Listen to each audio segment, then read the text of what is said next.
इस दुनिया में जब हम किसी चीज को पकड़ते हैं या चाहते हैं तो उसके पीछे दूसरी चीज अपने आप ही खींची चली आती है। अगर आप किसी चीज से आशा बांधते हैं कि ऐसा हो जाएगा, ऐसा हो सकता है, तो आप स्वतः ही निराशा को अपनी तरफ खींच लेते हैं। जब कभी आप घोर निराशा में चले जाते हैं तब भी आपका अंतर्मन किसी ऐसे को ढूंढने में लगा रहता है जो आपको आशा की एक किरण दिखा दे, जिसको पकड़कर आप उस निराशा से बाहर आ जाएं। इसलिए आप किसी ऐसे व्यक्ति को खोजते हैं जिससे आप अपने मन की बात कह सकें। इसलिए निराशा होती है तो इसका मतलब है कि आशा भी अवश्य होगी। इन दोनों के बीच की स्थिति भी होती है, जैसे दिन और रात के बीच संध्या का समय होता है, मगर थोड़े समय के लिए। इसी तरह आशा और निराशा के बीच की भी स्थिति होती है, मगर थोड़े समय के लिए। इसी तरह सुख को खोजते हुए हम दुख को ढूंढ लेते हैं, और जब दुख मिलता है तो उसके पीछे पीछे सुख भी लगा रहता है। सुख और दुख के बीच की स्थिति भी होती है, मगर थोड़े समय के लिए, और उसका हमें एहसास ही नहीं हो पाता। तथागत बुद्ध ने सत्य को खोजा, सत्य को पाया, और उन्होंने सत्य ही कहा।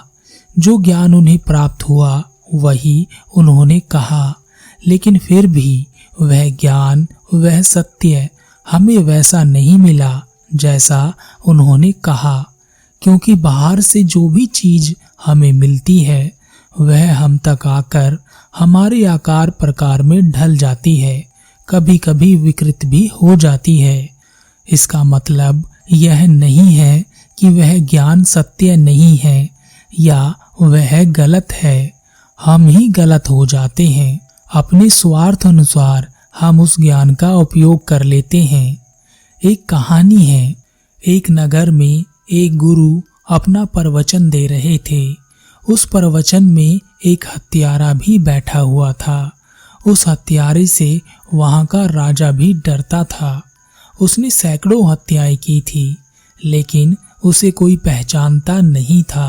वह जंगल में ही रहता था, लेकिन इन दिनों वह निराश चल रहा था। उसे लगता था कि उसकी जिंदगी बेकार हो रही है। ना उसके पास परिवार है, ना बच्चे हैं, ना ही वह सामाजिक जीवन जीता है। बस वह हत्या करता है और लोगों को लूटता है। उसी प्रवचन में एक दानी व्यक्ति भी बैठा हुआ था। वह भी अपने जीवन से निराश था। उसे लगता था कि वह लोगों की मदद नहीं कर पा रहा है। जितनी वह मदद कर सकता था उससे कम ही होती है। लोग बहुत दुखी हैं, उसे सबकी मदद करनी चाहिए। गुरु ने अपना प्रवचन समाप्त करते हुए अंत में कहा, हमें निराश नहीं होना चाहिए।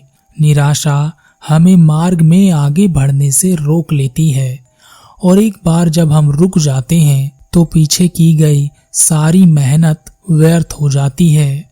अगर हमने कर्म किया है तो उस कर्म को संपूर्ण करना चाहिए। अधूरा कर्म किसी काम नहीं आता। आशा और निराशा को छोड़कर अपने लक्ष्य पर केंद्रित होकर अपने कर्म को करते रहना चाहिए। यह कहकर वह गुरु वहां से चले गए।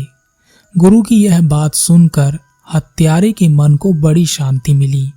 उसकी निराशा जैसे गायब हो गई। उसने सोचा, अब तो गुरु ने भी कह दिया है कि अपने कर्म को पूरा करना चाहिए, फिर मैं क्यों अपने कर्म से पीछे हट रहा हूँ।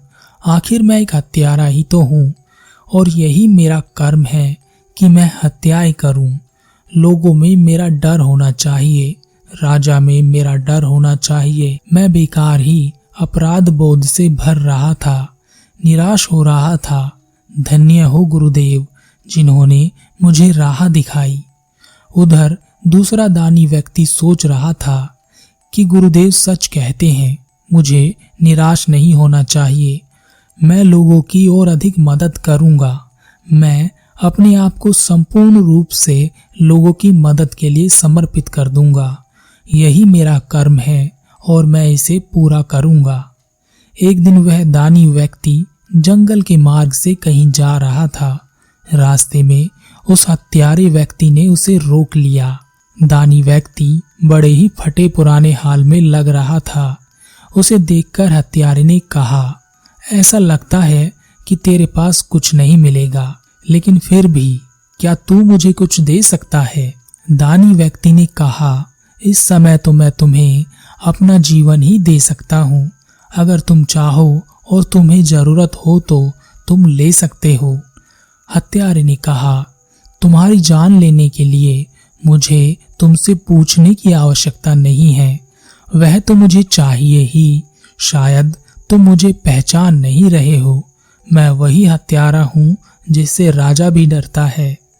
दानी व्यक्ति ने कहा, किसी की हत्या करना उचित कर्म नहीं है। यह तुम्हें पाप की ओर ले जाएगा। हत्यारे ने कहा, मेरा कर्म बिल्कुल सही है। एक हत्यारे का कर्म हत्या करना ही होता है और गुरुदेव ने भी कहा है कि निराशा को छोड़कर अपने कर्म को पूर्ण करना चाहिए, और मैं वही कर रहा हूँ। और तुम कौन हो? तुम क्या करते हो? दानी व्यक्ति ने कहा, मैं इस नगर का एक धनी श्रेष्ठ व्यक्ति हूँ। मेरे पास बहुत धन दौलत थी। मैंने अपनी सारी संपत्ति लोगों की सेवा में लगा दी। लोगों की मदद करता हूँ, उनकी सहायता करता हूँ। जैसा कि गुरु ने कहा था कि निराशा को छोड़कर अपने कर्म को संपूर्ण करो, तो मैं अपने कर्म को संपूर्ण कर रहा हूँ। मैं सबकी मदद करना चाहता हूँ। यही मेरा कर्म है। हत्यारे व्यक्ति ने कहा, और तुम्हारी पत्नी और बच्चे, उनका क्या? वह क्या करते हैं? दानी व्यक्ति ने कहा, इस समय मेरे पास कुछ भी नहीं है। मेरी पत्नी दूसरों के घरों में काम करती है और वहां से जो मिलता है उसी से वह बच्चों को पालती है। हत्यारे ने कहा, मेरे कर्म को गलत कहते हो। अपने कर्म पर ध्यान नहीं दिया। माना कि मनुष्यता हत्या करना नहीं सिखाती, पर तुम लोगों की मदद करते फिरते हो और अपनी पत्नी और बच्चों की मदद तो तुम कर नहीं पाए। फिर तुम्हारा कर्म कैसे संपूर्ण हुआ? दोनों व्यक्ति असमंजस में पड़ गए। उन्हें समझ नहीं आ रहा था कि वह गलत कर रहे हैं या सही कर रहे हैं। दोनों ने निश्चय किया कि वह गुरु के पास जाएंगे और उन्हीं से पूछ लेंगे कि वह अपने अपने रास्तों पर सही हैं या नहीं। दोनों गुरु के पास पहुंचे और दोनों ने गुरु को अपनी पूरी बात बता दी। गुरु ने कहा, जो बात मैंने तुमसे कही थी वह पूर्ण रूप से सत्य थी, लेकिन जो बात तुमने समझी वह पूर्ण रूप से असत्य है। हत्यारे ने कहा, गुरुदेव, जो बात आपने कही और जो बात हमने समझी वह सत्य ही थी। अब आप अपनी बात से मुकर रहे हैं और यह सही नहीं है। गुरु ने कहा, अगर तुम एक कार्य करो तो तुम्हें सत्य का पता स्वतः ही चल जाएगा। हत्यारे ने कहा, मुझे क्या करना होगा? गुरु ने कहा, तुम्हारे हाथ पैर बांधकर मैं तुम्हें एक पेड़ से बांध दूंगा और इसके बाद तुम्हें सत्य का ज्ञान स्वतः ही हो जाएगा। अगर तुम्हारे पास हिम्मत है तो यह कर सकते हो। हत्यारे ने कहा, बिल्कुल, सत्य को जानने के लिए मैं कुछ भी कर सकता हूँ। गुरु ने अपने शिष्यों से उस हत्यारे के हाथ पैर बंधवाकर पेड़ के तने पर बांध दिया और गुरु ने हत्यारे से कहा, राजा तुम्हें ढूंढ रहा है। यह सुनते ही हत्यारे ने कहा, यह क्या कह रहे हैं गुरुदेव? वह राजा मुझे मार देगा। मुझे तुरंत खोल दीजिए। गुरु ने अपने शिष्यों से कहा, कुछ लकड़ियां लाकर पेड़ के नीचे आग लगा दो। शिष्यों ने आग लगा दी। धीरे धीरे आग की तपिश से वह हत्यारा परेशान होने लगा। उसे अपने प्राण निकलते दिखने लगे। वह उस गर्मी को सहन नहीं कर पा रहा था। वह जोर से चिल्लाया और उसने कहा, मुझे बचा लीजिए। मैं मरना नहीं चाहता। मैं मर जाऊंगा। मैं सहन नहीं कर पा रहा हूँ। मुझे बचा लीजिए। गुरु ने अपने शिष्यों से उस हत्यारे को नीचे उतारने के लिए कहा और उसे पानी दिया। गुरु ने उस हत्यारे से कहा, क्या अब भी तुम यही कहोगे कि हत्या करना एक उचित कर्म है? हत्यारे ने कहा, नहीं गुरुदेव, मैं समझ गया हूँ। हर किसी का जीवन कीमती है। हर कोई मृत्यु से भयभीत है, डरता है, वह मरना नहीं चाहता। लोगों की हत्या करते करते मुझे लगने लगा था कि मैं ही ईश्वर हूँ, जो सबकी मृत्यु का हिसाब करता हूँ। लेकिन अब मुझे पता चल गया है कि मैं भी उसी हार्ड मास से बना हुआ इंसान हूँ जिससे सब बने हैं। सब मरते हैं, एक दिन मैं भी मर जाऊंगा। मैं व्यर्थ ही लोगों की हत्या कर रहा था। अब मृत्यु के समीप पहुंचकर मुझे एहसास हुआ कि आप सत्य कहते हैं, मनुष्य को कभी निराश नहीं होना चाहिए। लेकिन मैं लोगों द्वारा दुत्कारे जाने के कारण निराश हो गया था, जिस कारण मैं हत्यारा बन गया। निराशा गलत कर्मों के लिए प्रेरित करती है। गुरु ने कहा, अब तुम समझ गए हो, हमें हमेशा अपने आप को दूसरे के स्थान पर रखकर विचार करना चाहिए कि अगर मैं इस जगह पर रहूं तो मुझ पर क्या बीतेगी। गुरु ने दानी व्यक्ति से कहा, चलो तुम्हारे घर चलते हैं, आज का भोजन तुम्हारे घर करेंगे।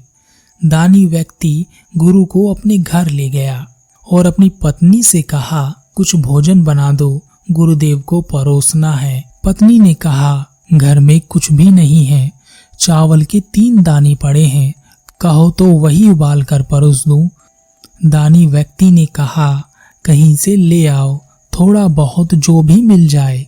पत्नी ने कहा, मैं गई थी लेने, बच्चे भी भूखे हैं, किसी ने कुछ नहीं दिया।